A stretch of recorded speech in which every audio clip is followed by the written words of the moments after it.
કેશોદના અજાબ ગામે મહિલા દારૂના નશામાં ઝૂમ બરાબર ઝૂમ.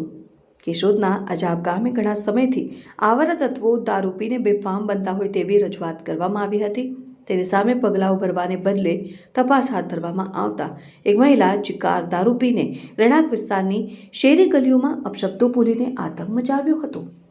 વિસ્તારના તાલુકા પંચાયત સદસ્ય હર્ષાબેન અધેરા અને તેમના પતિ દ્વારા કેશોદ પોલીસ સ્ટેશન જઈને ઉગ્ર રજૂઆત કરી હતી અને 112ને ટેલિફોનિક જાણ કરી મહિલાને દારૂ પીધેલી હાલતમાં પોલીસ સ્ટેશન લઈને આવેલ વધુ કે આવતી 10 તારીખ સુધીમાં અજાબમાં ખુલ્લેઆમ વેચાતા દારૂના હાટડા બંધ કરાવવામાં પોલીસ પ્રશાસન ધ્યાન નહીં આપે તો ગાંધી ચિંધ્યા માર્ગે આંદોલન કરશે અને ગામના મહિલાઓ દ્વારા જનતા રેડ કરીને પ્રજા દ્વારા પોલીસને પડકાર આપવામાં આવેલ છે.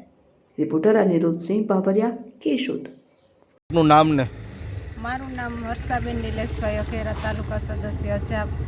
અમારા ગામમાં અમારા બાજુમાં એક બેન રોજ દારૂ પીને ઘરે આવીને ધમપછાડા કરે છે, જેમ આવે એમ વર્તન કરે છે. અમે નામે ઠામે નાના બાળકો, મોટી બાયું કોઈ બહાર નીકળે એમ નથી, એવું એનું વર્તન છે. પણ ઘણીવાર પોલીસ ચોકી આવીને ફરિયાદ કરેલી છે, પણ પોલીસવાળા કાંઈ એ મુદ્દો ધ્યાનમાં લઈને અમારું કાંઈ સાંભળતા નથી.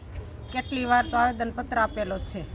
ગામના લોકો અમને એમ કહે છે કે હવે તમે આ કંઈક દારૂનું કંઈક બંધ કરાવો, પણ કેવી રીતના? કાં અમને પોલીસવાળા રોજ આપો ને કાં એનું કંઈક નિવાકરણ લઈ આવો.